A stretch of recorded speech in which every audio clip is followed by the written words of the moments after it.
Everyone has a story today. Everyone thinks their story is unique. But you need to condense that story down into one-liner. One line really matters because when you're messaging someone for the first time, they really don't care who you are. They don't care about what you're writing about. So their attention needs to be piqued immediately. Basically, come up with every name or number that might be impressive about their startup or their background and condense it into one line. So for example, if I introduce myself to someone, I'll say, "Hi, Harry. I led growth at Duolingo from 3 to 200 million users before working Mike Bloomberg presidential campaign, and co-authored a neuroscience study." Like, I don't know if that's what I would do, but like, these are 3 moments and 3 signifiers that Harry would say, I don't know who Gina is and what she did, but she just said 3 things that make me think this is important and I should pay attention.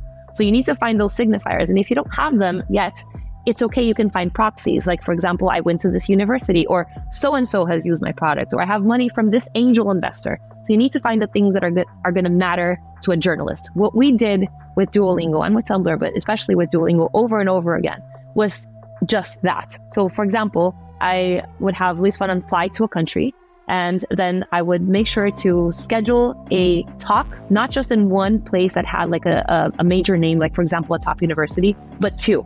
And so it would be normally like a top university in that country and then a top tech conference. And I would try to make it so that it all happened within 1 week or 10 days max. Then I would reach out to journalists on Twitter or on LinkedIn.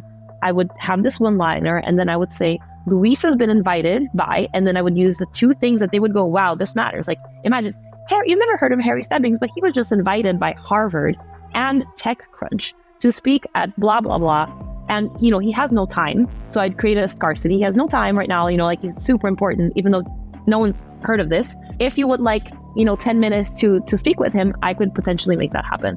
You generate scarcity and you generate those levers and points of significance, even when you don't have them, by thinking what matters to people. So for example, in Colombia, we did that with the Colombian government. I worked with the Colombian government, the MINTIC, which is the Ministry of Technology there, to get Duolingo into public schools. You would think, wow, Gina, that's amazing. You got Duolingo to public schools. You got the whole population. No, it actually worked really badly. Actually, the MINTIC in Colombia was probably the better one of the governments. I don't want to say anything bad about them, but other governments in general are very slow and they are unable to make these things happen at the rate that a startup requires for it to be considered a success, which means that they weren't able to get Duolingo into schools, or even if they did, people weren't using Duolingo, teachers were afraid of using Duolingo, and then the rate of people using Duolingo in classes were super low.